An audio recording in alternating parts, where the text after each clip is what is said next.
Good morning, Gweinidog. Thank you very much for joining me this morning. Today, I want to provide you with an update on the challenges that we're facing following the turmoil caused by the UK government's mini-budget over the last few weeks. I want to talk to you about what the future could hold as we go about preparing next year's budget. Our budget supports the public services that we all rely on. It helps to grow and strengthen our economy and to create a greener Wales. It helps people into jobs and helps us to respond to the challenges and emergencies that we face, such as the cost of living crisis. Creating a balanced budget is a difficult process and it takes a lot of detailed work, even at the best of times. But this year we will be preparing the budget in the most challenging and extraordinary circumstances that we've ever faced, not just because of the ongoing political upheaval in Downing Street. We're facing a new funding crisis. It's been caused by the reckless actions of the UK government and its mini-budget. Just a month ago, the then Chancellor announced a huge programme of unfunded tax cuts, as he put the then Prime Minister's economic policies into action. Instead of unleashing a new age of growth, the mini-budget unleashed mayhem and chaos. The Bank of England was forced to take emergency action to prevent pension funds collapsing. Mortgage rates and the cost of government borrowing have soared, and we all face higher interest rates, and the country is sliding into recession. The latest Chancellor has now reversed most of the mini-budget, and the Prime Minister has resigned. But the damage has been done. There is a gaping hole in public finances, and we will all be paying for the UK government's failures through higher taxes and a new era of austerity. I want to focus on what this means for us here in Wales. Decisions to raise or lower departmental spending in Westminster has a very real impact on us here in Wales, and that's because the majority of our funding comes as a block grant from the UK government. So I'll start with what we know. Our capital budget was already due to fall year on year over the 3 years of this spending review period. Because of inflation and the way the UK government has mishandled the economy, our budget next year could be worth £1.5 billion less in real terms than we expected. We also know that the UK government will be clawing back £140 million over the next 2 years. And that was the funding which had been earmarked to pay for employers' higher national insurance contributions, but now it won't be available to help us meet other pressures. On top of these big holes in our budget, the Chancellor has said that fresh spending cuts are coming. He has said decisions of eye-watering difficulty will need to be made. And his new Council of Economic Advisers includes George Osborne's former adviser, the architect of the original decade of austerity, which led to spending cuts, pay freezes, and severe reductions to benefits. We don't yet know how big the cuts will be or where they'll fall, but the direction of travel is clear. We could easily be facing bigger real terms reductions than in any year of austerity. Those earlier cuts were made after spending had been growing for a decade. Even then, making spending cuts was difficult enough. Today, after a decade of austerity and 2 years of the pandemic, there are no easy cuts to make. If the Chancellor starves public services in England of funding, he will be starving public services in Wales too. A fresh round of austerity will threaten jobs, businesses, public services, and our economy. We hope that we will know more on the 31st of October if the change in Prime Minister hasn't derailed the timetable for the Chancellor's statement. Austerity is a choice. Cutting departmental spending and stifling economic growth is a choice. It's not too late for the UK government to choose to take a different approach. When the Chancellor sets out his medium-term fiscal plan, he could choose to use his tax powers more equitably and tax the enormous windfall gains of the energy and banking sectors to help avoid some of the deepest and most damaging cuts. There are 4 things that we want to see next week. Firstly, public services need to be protected. The twin threat of inflation and spending cuts risks decimating the services that we all rely on. Secondly, the UK government needs to honour its own commitment to increase benefits in line with inflation. It's already cut back its flagship energy price guarantee, creating worry and uncertainty for people who are already struggling to pay their bills. We need to be a part of that promised review of the energy price guarantee, and it needs to be done quickly so that households and businesses have clarity about what's available after April.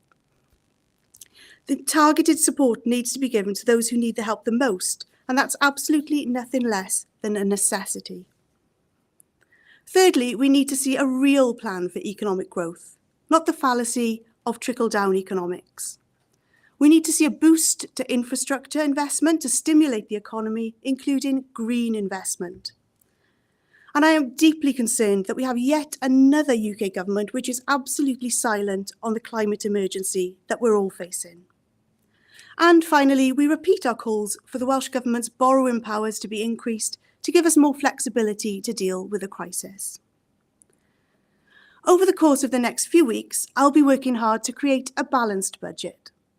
If the UK Government continues to go down its destructive path of austerity, already tough decisions will become even more difficult. What we need to see at the Halloween statement from the Chancellor is a determined focus on sustainable growth and fairness, not more chaos and damaging cuts. So thank you for listening to me this morning, and I'm now going to take questions from journalists. And first I go to Hugh Thomas, BBC Wales. Morning, Minister. You've outlined some of the concerns you've got about what's to come. Last week, your colleague, the Health Minister, spoke about the hell on earth scenario that she said the NHS was facing without further funding next year. This morning, Rishi Sunak begins as Prime Minister. What commitments do you want from him, and what can he do to reset the relationship between Westminster and your government in Cardiff? So I share our Health Minister's concerns about the impact that the recent events in Westminster will have on our Welsh Government budget, and also the impact overall of inflation on our budget, which is now worth £4 billion over this spending review period, less than it was at the time that we set that budget. And inevitably, that without intervention will have an impact on what we're able to invest in the health service, and also in social care and through local authorities to other public services as well. So what we really want to see now from the new Prime Minister and from the new Chancellor is a serious indication that they will not be looking to cut public services, and they will not be looking to cut public funding. Quite the opposite, that they will look to invest in public services and in public and in particularly in health and social care and through local authorities as well. So we're seeking that level of reassurance. There are options for the UK government. They could look to increase the windfall tax on those really excessive and unexpected profits that we've seen in the energy sector, for example, and they could look to raise taxes in a more equitable way. So there are choices available for the UK government, and we hope that the new Prime Minister and the latest Chancellor will recognise those challenges. And we congratulate the new Prime Minister on his new role, and hope that we can establish a good and constructive working relationship with him. I have worked with him previously. He was a former Chief Secretary to the Treasury in several roles ago now, and look forward to maintaining a relationship with him. And as I say, I hope it will be a positive relationship. Can I ask you more broadly about what your government can do to help people at the moment with the cost of living as we go into the winter and into next year as well? What are the levers that you can pull, and would you pull the one that would stop it, that would bring down business rates next year, when lots of people, particularly in hospitality, are concerned about those going back up in April next year? Would you be prepared to keep that interest, that business rate relief in place into the next financial year as well? Well, we're already doing a great amount to support people through the cost of living crisis. For example, we've introduced a package of £400 million of support, and that includes the latest winter fuel payment, which households are able to access to help them through the winter. That's £200. It's only available here in Wales, and it's over and above any of the support which the UK government has made available to those households. So, we're doing everything we can within the resources that we have, but we need to be realistic. And that's why I think that when we're talking about what we can do to support businesses through business rates, again, we have to be realistic. So we do have a generous package of business support available. We spend over £200 million in supporting businesses in Wales, and around 70,000 businesses are supported with their business rates already, and a good chunk of those pay no business rates at all.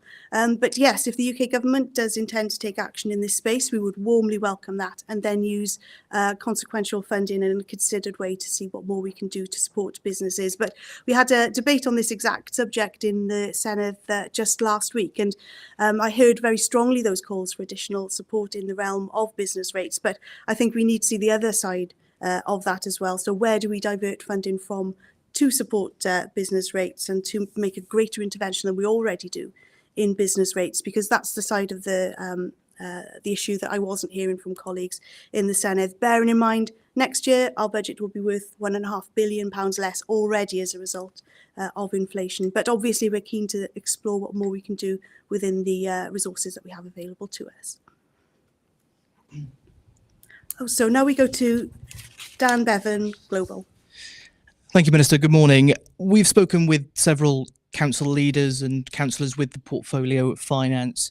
They are extremely worried about the next few months, what could lie ahead. To put it candidly, what they're saying is it's not a case of which services will have to be cut, it's how much from all of them.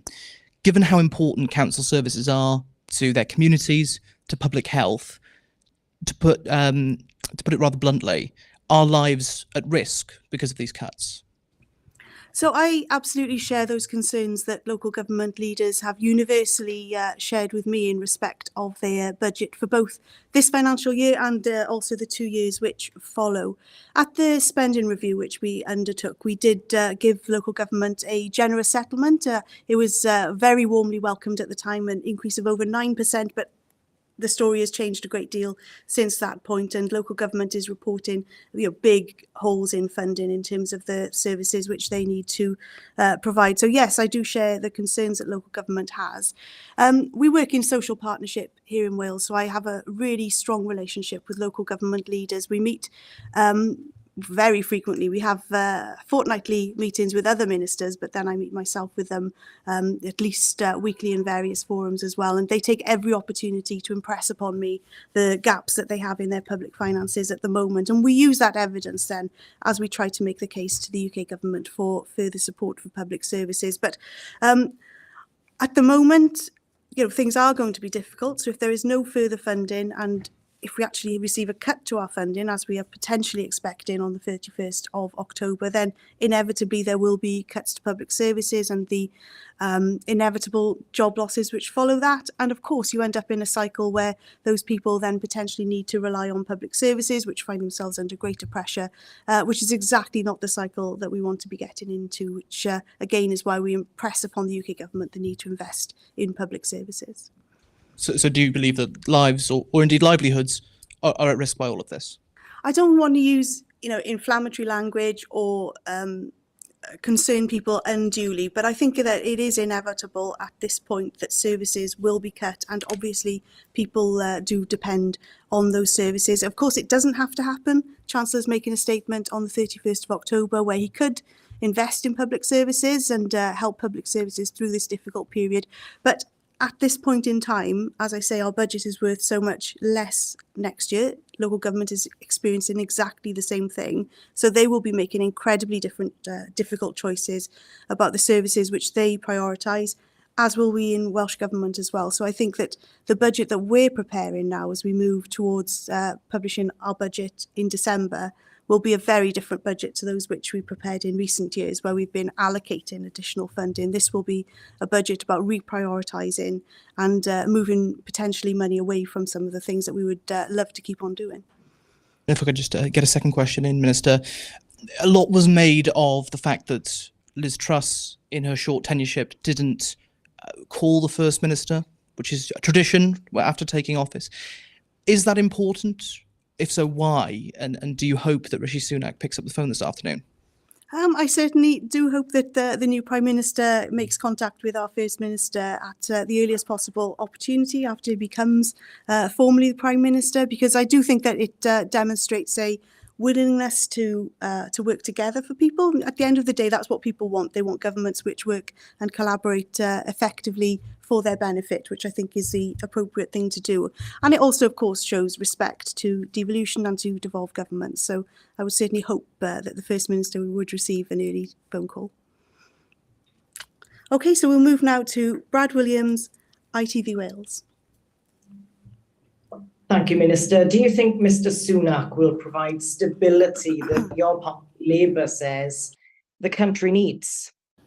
I certainly hope that will be the case, because we always want our Prime Ministers to do well and to provide stability, whichever party they represent, because of course that is in the best interests of us in Wales and also in the best interests of people more widely across the United Kingdom. So we certainly hope to see now a period of stability. And I think that one of the ways in which he could bring that stability would be through working with his Chancellor to make sure that the statement on the 31st of October is one which invests in public services, but also one which considers the importance of capital investment. So the UK government's own National Infrastructure Commission has demonstrated the vital role of maintaining investment in infrastructure in order to meet the challenges of delivering net zero. And the Growth Commission, which was established by the London School of Economics, has also identified investing in green infrastructure and also in human capital through skills and education and so on as being the key ways in which you can stimulate growth in the economy. So I would hope that the Chancellor and the new Prime Minister will be working in that spirit to deliver on the 31st of October. And what do you want the UK government to do over the next few weeks? So I'd like the UK government to look very closely as they start to finalise, I suppose, their plans for the 31st of October. And again, just really to take that opportunity to move away from what the previous Chancellor and the previous Prime Minister were intending to do. And I'm still concerned that the Chancellor is talking about eye-watering cuts. Of course, that's worrying to us, but it doesn't have to be that way. The Welsh Government has set out ways in which the UK government could raise funding to invest in public services, but then also to recognise the importance of capital investment as well. So, that green infrastructure I was talking about, and investing in people's skills and investing in education to support the economy. So those are things that we would like to see. We'd also like to see a really pragmatic approach now from the new Chancellor and the Chief Secretary to the Treasury in terms of Welsh Government's powers. So, we're keen to see an increase in our borrowing powers, for example. We're keen to see more pragmatic flexibility over our year-end funding so that we're able to deploy our resources in the most effective and value for money way, and also take a much more strategic approach to our spending. And those are simple things. It wouldn't cost the UK government to deliver to us, and it would show, I think, that they are keen to work with us and support us to allow us to do the best possible job that we can do for people in Wales. So thank you, Brad. We'll move on now to Tony Wyn-Jones, Morn FM. Yes, good morning, Minister. Tony Jones from Morn FM Community Radio. In terms of the fresh spending cuts you mentioned there's no easy cuts to make, and you wish to protect public services.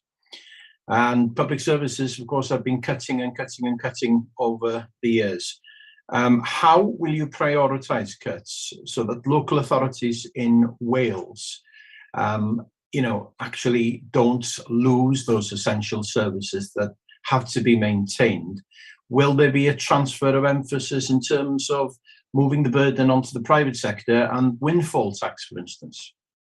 This is a really, really important question in terms of how we go about setting now our budget as we move to publish it on the 13th of December. And it will be a budget of prioritisation, and it'll be a budget of really difficult decisions. So it'll be inevitable, I think, that we will end up doing less of some of the things that we would absolutely love to do and the things that people expect us to do. So it will be a really, really difficult budget. But I just want to say that when we prioritise and when we look across our budget, we do so through the lens of trying to support those people who need it most. We look at things through the lens of the climate and nature emergency, and we try to take the right choices based on those kind of principles which guide us in the choices that we make. I think that the point that you make about windfall taxes is an important one. So that's something that we don't have the power to do here in Wales, but it's certainly something that we encourage the UK government to do in terms of the excess profits, particularly in the energy sector at the moment. I think the energy sector itself would probably expect the UK government to act in this area. So it's perplexing as to why they don't go further in that space, but it's something that potentially the new Chancellor might consider doing. And a second question, if I may. If decisions are taken in isolation of Wales, Northern Ireland and Scotland, how will you overcome any inequalities going forward? And will communications be improved between the nations of the UK and the UK governments? Because if we are in such austere times and heading towards even worse economic times, then it's very important that everybody pulls together on this one. Absolutely, and good communication and good relationships can only ever be for the good of people in Wales, which is why we work really hard to maintain those relationships. Under Theresa May, we made an agreement with the UK government around the intergovernmental infrastructure which would support those discussions and those negotiations, and we felt that that was a really positive step forward in terms of cementing those structures where we would have those important discussions between governments. And I've certainly found the Finance Interministerial Committee meetings to be very useful so far. We've only met twice, but I think that the tone definitely changed in those meetings, and we would like now the new government to put the same kind of effort into those intergovernmental relationships that we do, and that we would like to see them do, just because it's so important for people in Wales. And you're absolutely right, Tony, in the sense that in most difficult times, that's when we need to come together and pull together most. So I think that good collaborative working relationships are important. It's important, of course, that we challenge the UK government when we see them to be not acting in a way which is to the benefit of Wales. It's important when we challenge them when they're not providing the funding that we need, but equally it's important that we sit down and have those adult conversations with them very frequently as well. And we always enter into discussions in the most positive way that we can to try and influence to the good of Wales. So thank you for your questions, and it's good to see you. Look forward to seeing you again soon. Thank you.